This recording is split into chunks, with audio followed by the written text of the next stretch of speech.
Hand over the pool keys. Not a request. An order. Said slow, like I might be hard of hearing or hard of thinking. Take your pick.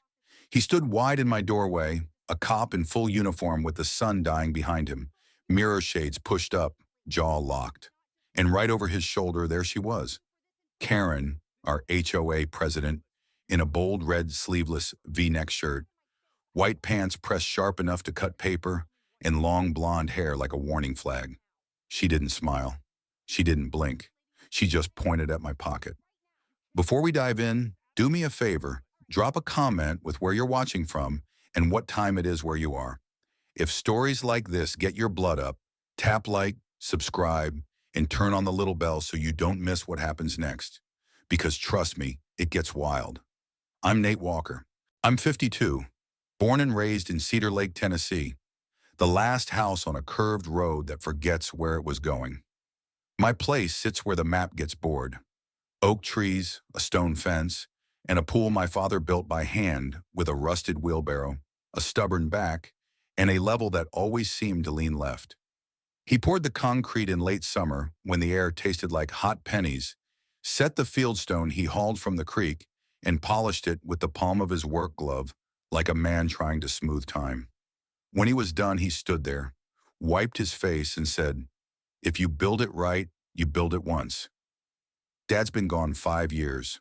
That pool is all I've got left that he touched with both hands. So when a woman I barely knew, bold red top, white pants, long blonde hair, HOA title, sends her cop husband to my door to take my keys to the gate that swings over my father's stone, well, I don't play nice. "Keys," the officer said again. "Now." His voice was the kind that expects doors to open and dogs to sit. Karen lifted a clipboard with neat boxes and smaller boxes inside those boxes. "Per community code," she said, "the board voted that all common amenities must be secured under HOA control. Liability, safety. You understand, this pool sits on my deed," I said. "My land, my family's land." I pointed at the survey marker by the corner of the fence. "Right there." She didn't look. "We have complaints." "About what?" "Water being wet, unapproved gatherings, excessive noise, unregistered guests, and the lights." She tapped the paper. "After hours." "I sit back there with a radio for company," I said. "I turn the lamp on to keep from tripping and breaking a hip." The cop shifted his weight so the leather of his duty belt sighed. "Sir." He touched the edge of his badge with 2 fingers, small as a habit. "Let's not make this harder than it needs to be." I felt my throat go tight in that old way. You know the feeling, like you swallowed a fist. I kept my voice steady. "You sure you want to be here for this?" Karen gave a little snort. "He volunteered." "I'm asking him," I said. The officer, name tag said Whitman, clicked his tongue once. "I'm here to keep the peace." "Then maybe you start by telling your wife to stop pointing at my pocket." Something shifted behind his eyes, not much but enough to tell me there was a line in his head and she'd been dancing on it. Karen lowered her finger, but her eyes stayed locked on me. I could see my reflection in those pupils like a fly she wanted to flick off her porch. "Final time," Whitman said. "Hand over the keys. You can pick them up at the clubhouse after the board reviews your compliance." I glanced past them at my mailbox. The flag was up. I'd put nothing in it. Someone had. From the street, a neighbor drove by, slow brake lights flashing like a wink. Folks who used to wave now looked right through me like I was glass with fingerprints on it. I slid my hand into my pocket, felt the cool bite of a small ring. Keys, yes, not the pool keys. My truck keys. I tightened my grip and pulled my hand back out empty. "No." Whitman didn't move. Karen did. She laughed. Not a funny laugh. The kind you hear at church when someone's child drops a hymnal. "You want to make this messy?" she said. "Karen," I said, "you already did." She opened her mouth to say something crisp and tidy. I spoke first. "You don't want this fight." "Why's that?" she asked, chin up. "Because I'm not who you think I am." You ever feel a story start before you know the first word? This one started the day I came back to Cedar Lake to settle Dad's affairs. I was tired in the bones and carrying a quiet I couldn't shake. I mowed the yard, fixed the pump that squealed like a piglet, and slept on the couch with the TV mumbling. I put my father's old level on the mantle next to his folded flag. 2 weeks in, a letter showed up with a logo that looked like a stop sign that went to college. New Cedar Lake. Homeowners Association, welcome packet. Inside, a glossy booklet, a smiley picture of a board lined up like a basketball team that never sweats, and a list of rules that read less like neighborly suggestions and more like a dare. I've done my share of living. Vietnam was my dad's war, Iraq was mine, and this world has its own way of sorting who you are when nobody's watching. I'm calm, I mind my business, but I don't do well with small people holding big clipboards. Karen took over the HOA that spring, right about when the azaleas tried to pink up and the pollen laid a yellow film over the town like somebody forgot to dust. She swept in like a new sheriff, minus the star, plus the manicure. Meetings got longer, fees crept like ivy, and where we used to have potlucks and a Christmas parade with a borrowed mule, now we had policies, hints, and the kind of emails that end with warm regards and feel like a threat. At first, it didn't touch me. I kept to my corner. The pool was my quiet place. I cleaned it. I patched the stone. I read a mystery novel in a faded lawn chair while the frogs tuned up. If a kid's ball came over the fence, I tossed it back with a smile and a, "Y'all have a good one." Then one afternoon, I found a neon orange notice zip tied to my gate. Unapproved water structure? Fine. $250. Due immediately. I walked it up to the clubhouse thinking someone had misplaced a brain cell. The office smelled like lemon cleaner and a faint burn from a coffee pot that had given up. Karen sat behind a desk that ate the room. She wore that bold red sleeveless V-neck today. White pants, the whole thing. Clipboard queen. She didn't look up when I came in. "Afternoon," I said. "Name?" she asked, still reading. "Nate Walker." Paper moved. "Oh, you," she said like she just found a stain. "Unapproved water structure," I read off the notice. "You mean my pool?" Per policy, all water features must be submitted for review and approved by the board. "This pool's older than you are." "Documentation," she said. "You want a copy of my childhood?" She finally looked up. Those eyes made a click on me like a tape measure coming out. "We can waive the first fine if you come into compliance by the end of the month." "Which is?" "Submit an application, pay the review fee, install an HOA-approved lock." Keys turned over to the board for safety, insurance, and, she checked the paper, community cohesion, I said. "That when folks act like neighbors?" "That's when folks follow the rules." "There a rule against common sense?"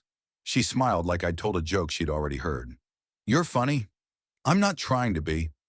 "End of the month," she said, and looked back at the paper the way a cat looks away from a bird to make the bird nervous.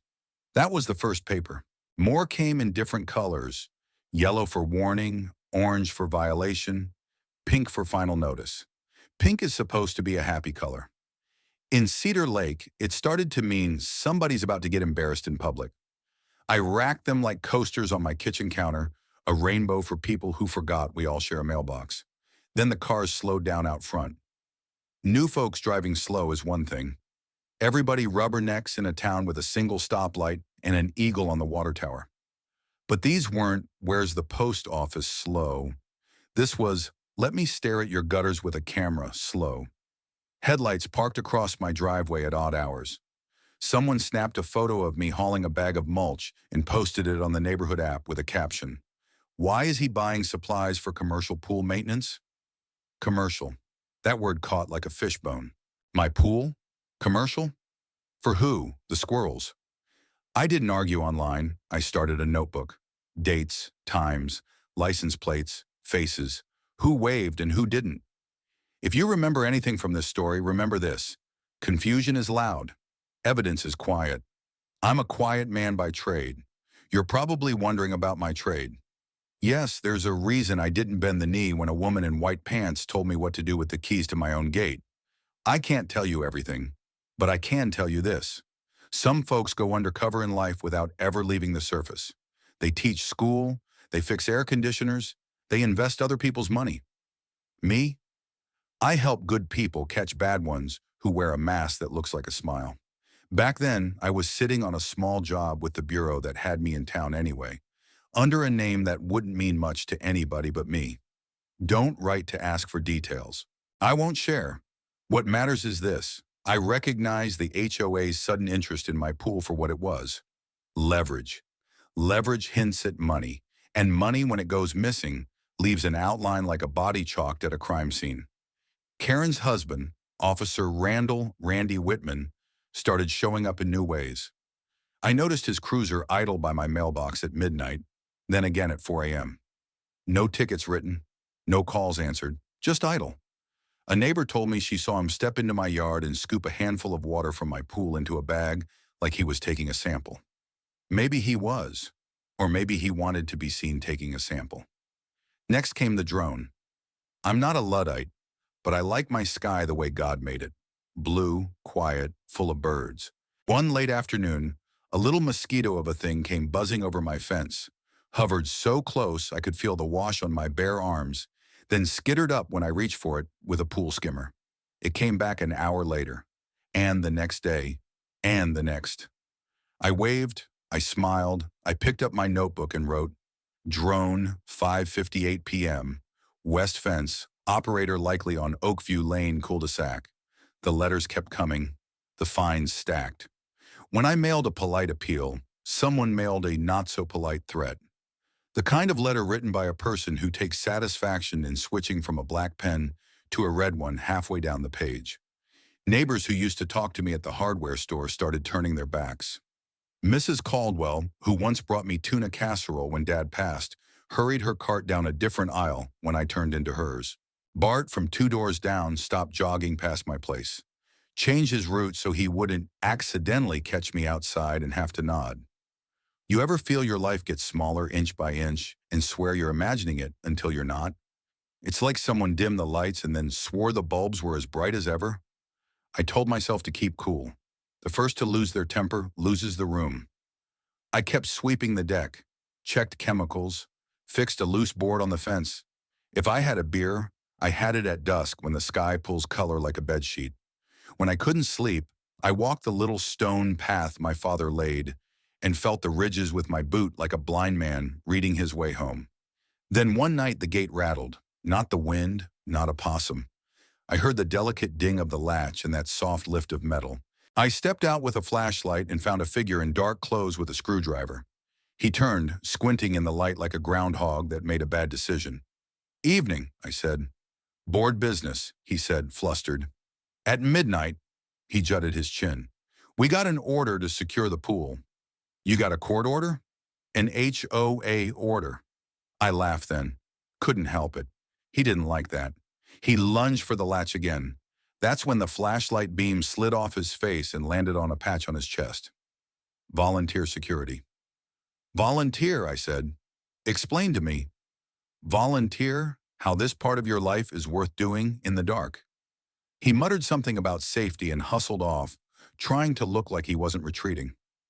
I wrote it down. Volunteer security, 12:14 a.m., attempted entry. The next morning, there was another notice on my door. This one in an envelope with a gold seal like a diploma. It claimed to be a cease and desist for operating a public bathing facility without a permit. I leaned against the jamb and laughed again, but my hands shook. You can be right and still be tired. A smart man once told me that bullies throw things to see what sticks. A slur, a hint, a letter with an official seal. If you flinch, they throw more. If you stand still, sometimes they pick up a rock. I checked the mailbox. Pink slip. Final notice. Pay or face lien. That's when I called Clara. You don't know Clara, and you won't. You shouldn't. She does a job that doesn't come with parades. She answered on the second ring, like she'd been holding the phone waiting for me to call. I told her the short version, HOA president getting bold, cop husband flexing his badge off the clock, letters and drones, rumors and late-night rattles at the gate, and now a threat to put a lien on the house my father built with his hands. I added the part I'd kept to myself. I thought I'd found something wrong with the money. While I was trying to nap off a headache from squinting at spreadsheets, I'd pulled the HOA's annual report from the email they send once a year, hoping nobody reads. Buried in there like a tick was a line item called water/pool maintenance. Money bled out of that line in a steady trickle to 3 vendors I couldn't find in the county registry. The names were generic enough to pass a glance. Lakeshore Services, Oasis Solutions, Blue Ribbon Billing. That last one made me laugh out loud. Folks who name a shell company Blue Ribbon think they're clever because they got a ribbon at a county fair once for a pie somebody else baked. Clara listened, quiet. When I ran out of words, she said, "You sure?" "As sure as I can be without a badge." "You think the cop is in it?" "He's in something." "Can you stay calm?" she asked. "Have I ever not?" She didn't answer that, just said, "Keep a low profile. Keep collecting. Don't poke. Let them poke you. The more they touch it, the more their fingerprints end up where we need them." "What if they try to take the keys?" I asked, thinking of the gate and my father's stone. "They won't get far," she said. "But if they try, let them talk. Get it on record." "And Nate?" "Yeah? Start a small camera. Nothing fancy. You know where to hide it." I hung up and felt my shoulders drop for the first time in weeks. The difference between being alone and being alone with a friend on the other end of a line you trust is the difference between drowning and swimming with a hand on your back. A day later, a flyer showed up in everyone's mailbox. Mandatory community enforcement meeting. Saturday, 7 p.m., clubhouse. Topic: amenity keys, access, and safety compliance. I could have set my watch by it. Folks like Karen love the word mandatory the way some folks love pie. It cuts both ways, sweet and full of regret if you're not careful. That brings us back to my doorway. That brings us to Karen in her red top and white pants, long blonde hair, staring at my pocket like she could see through fabric. And that brings us to me saying, "I'm not who you think I am." Karen blinked first. "Who are you then?" she asked, pretending to be amused and failing. "Someone who writes everything down." Whitman shifted. "Sir, I won't ask again." "I heard you the first time," I said. "Here's what's going to happen. You're going to leave my property. I'm going to attend your big meeting like a polite neighbor. You're going to say too much because folks like you always do when there's a microphone in a crowd. And then..." I let it hang. "Then what?" Karen asked. I smiled. "We'll see." She stepped closer then, close enough that I could smell something sharp and expensive. "You think you're special," she whispered. "No," I said. "I think I'm tired." They left, not in a hurry, but not the way folks leave when they think they've won. Whitman looked once at the mailbox, and then at the camera pressed small behind the eave. His eyes flicked back to me quick, and he gave the smallest nod like he knew I knew. That told me more than if he'd said a paragraph. I went to the kitchen, put on a pot of coffee that had no business being called coffee, and opened my notebook to a fresh page. Across the top, I wrote Saturday. Then I turned to the calendar, flipped to the date, and wrote in red, meeting. I slid my hand into my pocket and took out the small key to the pool gate. I pressed it into a bar of soap to take an impression. If somebody lost it in the night, I'd have a twin. I'm old-fashioned like that. Paper works, soap works, people work, until they don't. That week, the drip picked up. 2 citations in one day, one for excessive water reflection after dusk. I swear that's what it said. And another for visible storage of pool chemical containers. I keep my chlorine in a weatherproof bin, no different from the ones they sell at the HOA's own spring garage sale. So I taped the warning to the bin like a trophy. A new neighbor I'd waved to before turned up her mouth and told me, "You brought this on yourself," without breaking stride. People love to be on the side they think will win. I kept trimming the hedges, kept waving to the folks who didn't wave back, kept writing, kept breathing slow when my heart wanted to kick. Friday night, a truck I didn't know idled at the end of my driveway long enough for me to memorize the plate. Saturday morning, the neighborhood app chirped with a reminder from Karen. Attendance required. Non-attendance will incur a fine per bylaws. Y'all ever notice how folks say per when they want to sound official? Per bylaws, per policy, per discussion. The only per I like is peppermint. 5 o'clock Saturday. I put on a clean shirt and clean jeans. No hat. Folks get nervous around a man in a hat. I locked the house, then unlocked it, then locked it again. I tapped the button to start recording on the small box sitting behind my book on the mantel. I checked the camera under the awning by the pool, where the wind chime hangs so sweet it could bring a man to tears if he let it. I slid the soap bar with the key impression into the drawer. I pocketed the real key. When I stepped onto the porch, the air was the color of sweet tea held up to the light. A little humid, a little soft.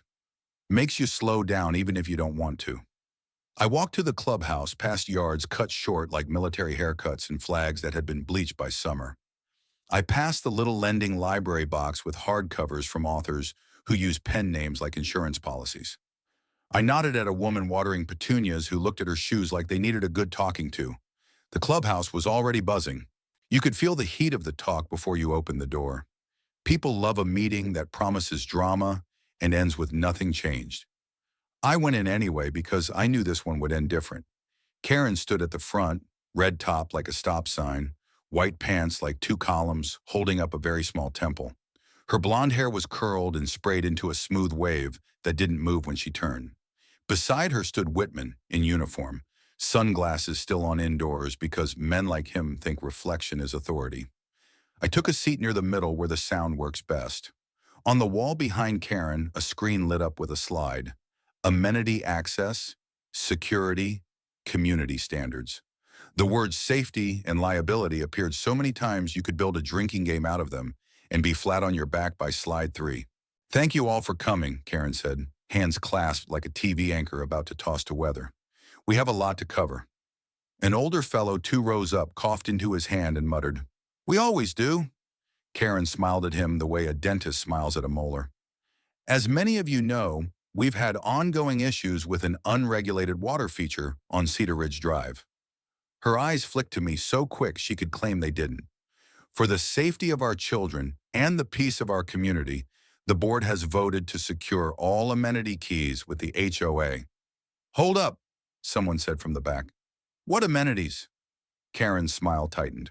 Pool, clubhouse, tennis courts. We don't have tennis courts, the man said. We will, she said. Soon. There was a shiver in the room. Hope is a cheap currency if you print it yourself. These steps are necessary, Karen said, because a certain homeowner has repeatedly ignored warnings and... I stood, calm.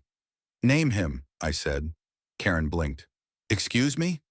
If you're going to talk about a man in a room he's sitting in, say his name. I'm Nate Walker. Say it. A low murmur rolled over the chairs. People love a little bucking in a meeting. Makes the evening feel less like homework. Karen put her hands out like a referee stopping a play. Sir, you'll have your chance. It's my chance now? Whitman stepped forward 1 inch. That was enough to quiet the room. Sir, he said, please be seated. No.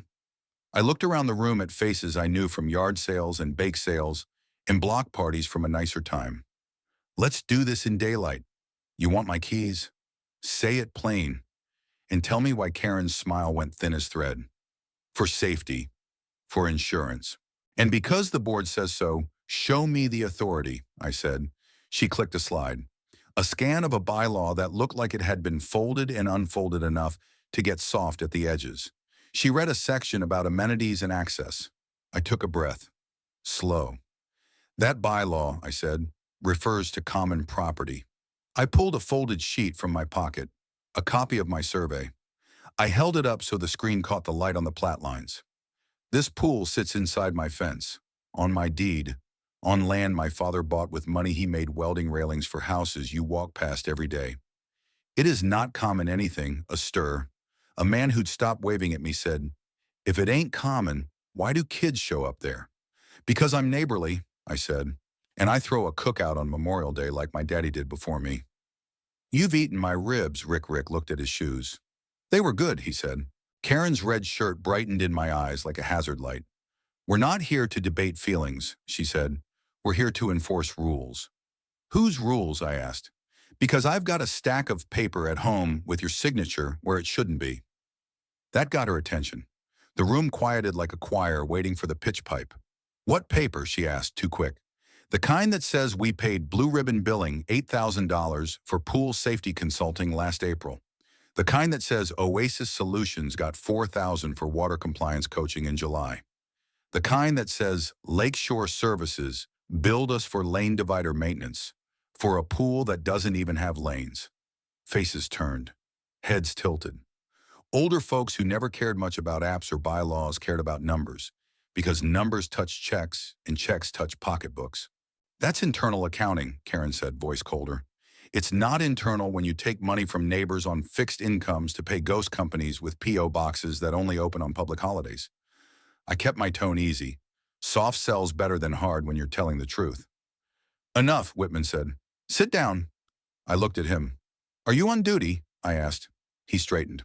Always. That's not how it works, I said. You got a shift schedule. I've seen it crowd murmur up, then down. Karen glanced at Whitman. Something passed between them like a wire pulled tight. You've been surveilling me, I said to Whitman, still calm.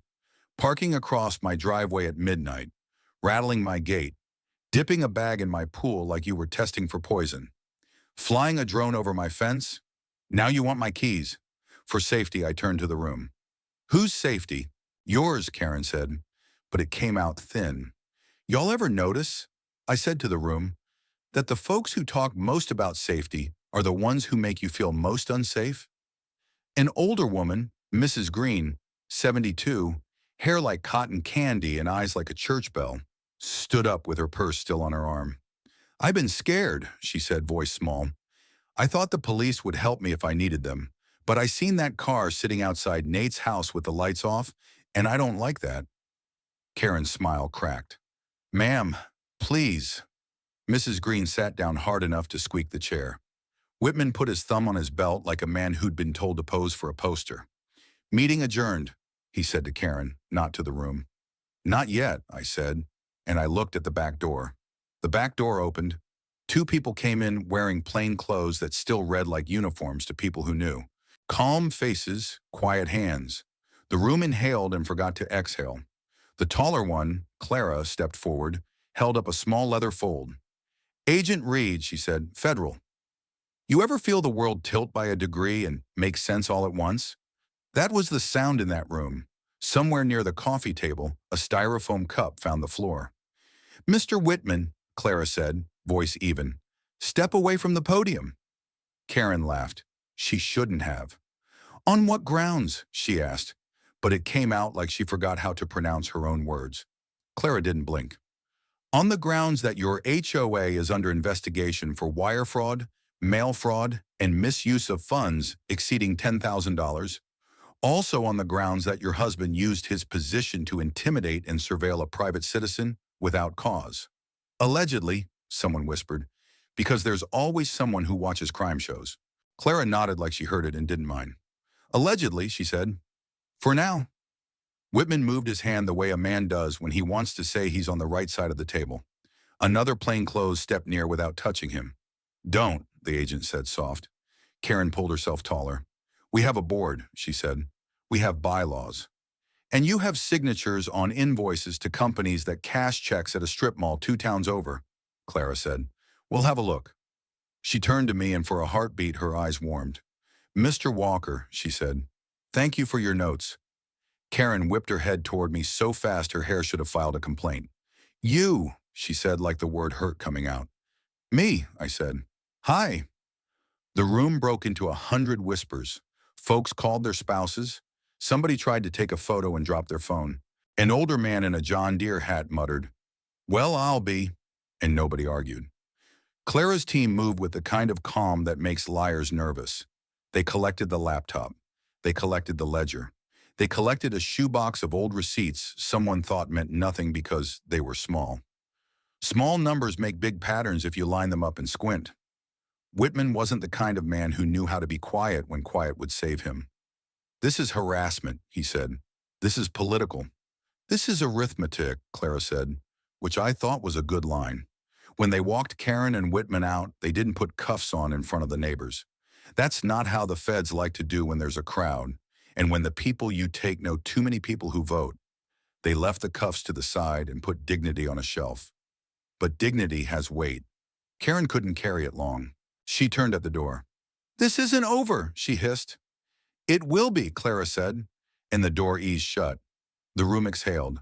Someone clapped once like they were testing the acoustics. No one joined in. A hush fell that wasn't fear anymore. It was relief. Relief that sounds like a small animal crawling out from under a porch after a storm. I walked home slow. A lot of folks didn't meet my eyes, not because they were mad, but because they were embarrassed. Embarrassment turns the neck heavy. I didn't take it personally. People get scared. Scared people huddle under the biggest umbrella they see, even if that umbrella is a beach towel on a windy day. At my gate, I stood and listened to the water pump hum like a cat. I slid the key into the lock because I could, because it was mine, and swung it open. I walked the stone path my father set while the crickets tuned and the first stars showed up the way old friends do, quiet and right on time. Next morning, I found a letter in the mailbox, plain white, no return address, handwritten in block letters like a man trying too hard. See you in civil court. There was no stamp. Somebody had delivered it by hand. I put it on the kitchen table and made coffee. For the first time in weeks, the coffee tasted like coffee. I called Clara. "They're going to try," was all I said. "They can try," she said. "Sunlight's good for people who thought they were mushrooms." "What happens next?" "Discovery, statements, maybe a plea." She paused. "You okay?" I looked out at the pool. A leaf floated lazy like a small boat without a captain. "I'm tired," I said. "Rest," she said. "You did what you needed to do." I wish that had been the end. I wish we'd tied a bow and rolled credits and played a country song about small towns and big hearts. But people like Karen don't go home and knit when you take their clipboard. They go looking for a new one. A week later, a rumor sprouted. Rumors grow fast here. You don't plant them, you spill them, and they find dirt. The rumor said that I was the reason dues might go up. Not the fraud, not the fake companies. Me, because I made a fuss. Because I asked for receipts like a man on a fixed income who has to choose between medicine and gasoline. At the grocery, a man with a cart full of store-brand cereal said, "Thanks a lot, big shot," when I reached for a jar of pickles. I didn't answer. My mama taught me that not every ball thrown deserves to be caught. Another letter came. This one from a lawyer with a name that synchronized with money, Harlan, Grant, and Pierce. It was thick with words that talk like a tuxedo. Hereby, aforementioned, pursuant to. They wanted to negotiate the transfer of keys voluntarily to avoid further escalation. I sent it to Clara and to a local attorney with a plain name and a plain tie who once got my friend out of a mess with a contractor who swapped hardwood for laminate. The attorney called me back. "They want to look big," he said. "They're small. What's the move?" "Do nothing. Answer through me. Keep your head down. Let the process work. I'm good at that." I kept mowing in line so straight my dad would have nodded. I fixed the squeak in the screen door that had been singing since 1992. I took a pie to Mrs. Green because she reminded me of my grandmother and because she'd stood up in that room when it mattered. She cried when I handed it over. Then we both pretended she had something in her eye and not in her heart. She told me about her husband, gone 9 years, who used to fish off the dock and pretend he'd caught the same bass over and over because he didn't like to lie to the kids. I stayed and listened. Sometimes listening fixes people in ways money can't. The HOA board, minus Karen, held a special session to rebuild trust. The treasurer, a woman named Marcy with tired eyes and a good heart, brought a box of files that looked like it had been waiting years to be opened. She spoke soft, but she spoke true. Money had walked out the door in small steps for months. Fake vendors, fake repairs, software subscriptions for services nobody used. A consultant who was Karen's cousin's boyfriend's brother. Folks gasped at the numbers like they were watching a magician pull scarves out of a hat. The trick wasn't magic, it was apathy. Marcy apologized. She didn't have to. That made it land. The board voted to suspend all fines issued in the last 6 months pending review. They voted to refund any money they could claw back from the bank once the feds released their freeze. Rick stood up after the vote and said, "Nate, I'm sorry." I nodded. He looked like a man who just realized he joined the wrong side in a Civil War reenactment and wanted to change costumes mid-battle. The county came out to recheck the plats. A man named Earl, with a measuring wheel and a hat he'd had since the Clinton years, rolled lines across my yard and made small marks on a clipboard. He showed me a copy of a 20-year-old easement that protected the spring that fed my pool via a little ribbon of water underground. He tapped it with his pen. They had no say past this fence, he said. Not legally. Didn't stop them from saying, I said. Talk is free, he said. Lawyer time is not. We both laughed, the kind of laugh men do when they don't want to cry. Some days were quiet then. Quiet has a sound if you remember it. Birds sound like birds again. Trucks sound like trucks and not like questions. On those days, I swam slow laps that weren't laps because the pool's not built for that, and I thought about my father's hands. I talked to him out loud once, felt silly, then felt better. I prayed too. I don't talk much about that because folks who talk loud about prayer sometimes forget to do it. I held still. I let the water hold me. Then, because life can't help but teach you humility right when you think your lessons are over, something else happened. A young couple moved in across the street. Nice people. Smiles too big like they were trying them on. They brought cookies the first day, chocolate chip with too much chip in them, which is not a complaint. We chatted about the weather and the school and where the best catfish is. 2 days later, I saw a familiar haircut through their front window. Karen. She sat at their island like a cat hired as a consultant. The young couple nodded and frowned and nodded again. Later that evening, the man came over and asked if I'd consider sharing access to the pool temporarily so kids could have a place to cool off since the HOA is in transition. He was nervous asking. Good people get used like that. I told him no. He said he understood and then said he didn't. He didn't want to be in the middle. I told him there was no middle. There was mine and not mine. He left feeling sorry for both of us, which is a neat trick people like Karen pull without lifting a finger. A lawyer letter turned into a summons. Civil court 2 months out. Karen had found a new attorney willing to take a swing. The suit argued that my pool was constructively common because of long-standing custom. I read that twice and laughed once. Custom doesn't beat deed. If it did, I'd own the donut shop I've been going to since I was 12. Clara's case kept moving in the background. Paper beats paper.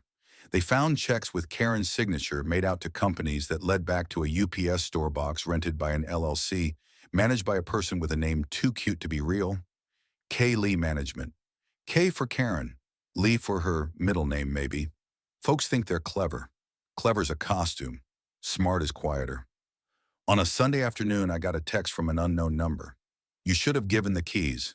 I didn't answer. Another text. A photo of my pool taken from the alley behind the fence. Then another. A photo of my truck with the caption, nice tires. I sent the number to Clara. 10 minutes later, she called. We'll handle it, she said. It's sloppy. Sloppy helps. Sometimes I wanted to drive away. The old urge to yank the wheel and take a road that doesn't have your name on it hits a man hard when he's tired. But roots keep you. My father's rock held me. My name on that deed held me.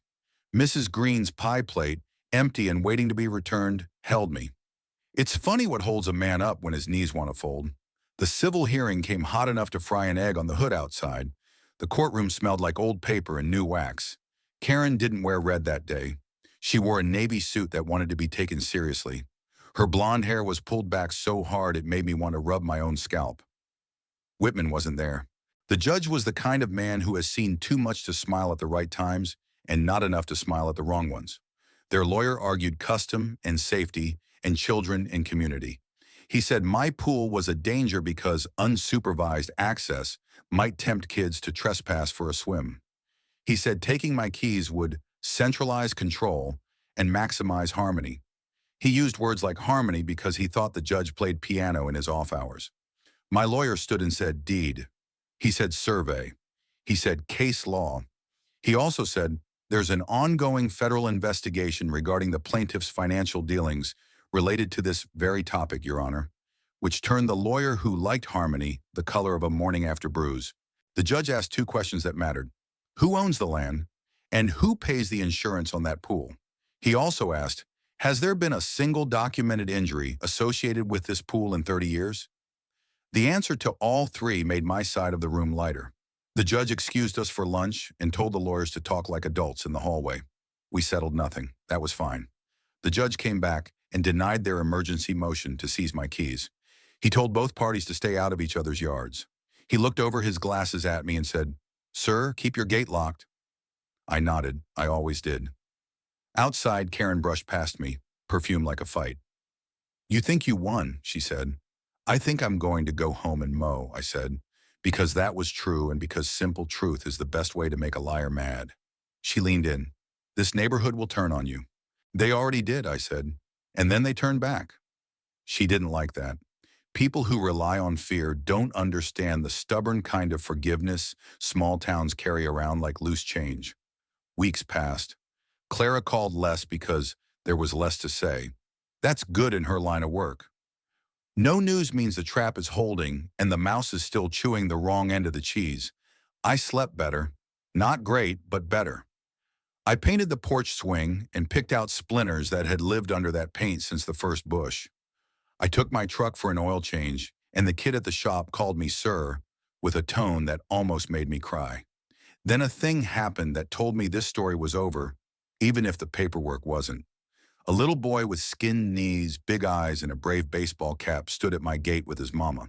He held his cap in both hands. Mr. Nate, he said, my mama says we can ask if we can swim real quick if it's okay. His mama jumped in. We didn't want to presume, she said. We know there's been noise. I looked at the boy. His knees were two shades of summer. I thought about Dad, about the Memorial Day cookouts, about Karen in red and white telling the neighborhood what was safe and what wasn't. I thought about keys and locks, drones and lights, paper and ink. Yes, I said, but we do it right. I looked at his mama. You sit on the deck and drink this lemonade I got, and I stand by the deep end, and we don't post about it on the neighborhood app, and we all mind our business and our manners. She laughed and cried at the same time. The boy jumped like he'd finished a race. He swam like a fish made of elbows. For half an hour, the world went back to being the world and not a policy. When they left, his mama squeezed my hand. I'm sorry, she said. You didn't do it, I said. We all kind of did, she said, and I loved her for that. I grilled a steak that night, medium, 1 beer. I sat on the steps by the pool and watched the sky trade colors with the water. A small moth hovered over the lamp and decided against it. I thought about putting up a sign on the fence, something small and plain. I went inside, found some scrap wood, sanded it down, and burned the letters with a cheap tool I bought at a craft store on a day I couldn't decide who I was. Walker Spring Preserve. That's what I wrote. Dad would have liked that. He liked things that said what they were. In the weeks that followed, good things happened in small ways. Mrs. Green brought me a plant that I will no doubt kill despite my best intentions. Rick waved first. The young couple across the street learned that being nice is better than being right and came over with a question about their sprinkler. I said yes, I'd look. The board held elections and picked people who think a budget is not a suggestion. They cut the fluff, canceled the fake subscriptions, and posted the ledgers online like they should have all along. And every now and then, a car still paused out front like a habit a man couldn't quit. Maybe Whitman, maybe a friend of his, maybe just a man who slows down near water without knowing why. I waved anyway. I'm not mad at anybody who can be fixed by a wave.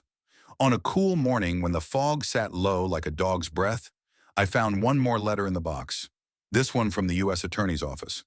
A form letter that still felt personal. It said restitution would be pursued. It said victims could attend the hearing. It said the system takes time, which is something people say when they want you to wait without explaining the clock. I set the letter down and laid my palm on the cool stone that my father had set. I told him, we did it. I told him I was tired. I told him I'd rest now. I told him that sometimes the loudest thing in the world is the quiet that comes after a storm. Before I end this, if you're still with me, you're my kind of people. Drop a comment with where you're watching from and what time it is. Let me know if you've ever dealt with an HOA that forgot what H and O and A ought to stand for. Tap like if this kind of story hit you where you live. Subscribe and ring the bell so you don't miss the next one. We're just getting warmed up, and I've got a porch light that stays on for folks who need a place to hear a story told plain.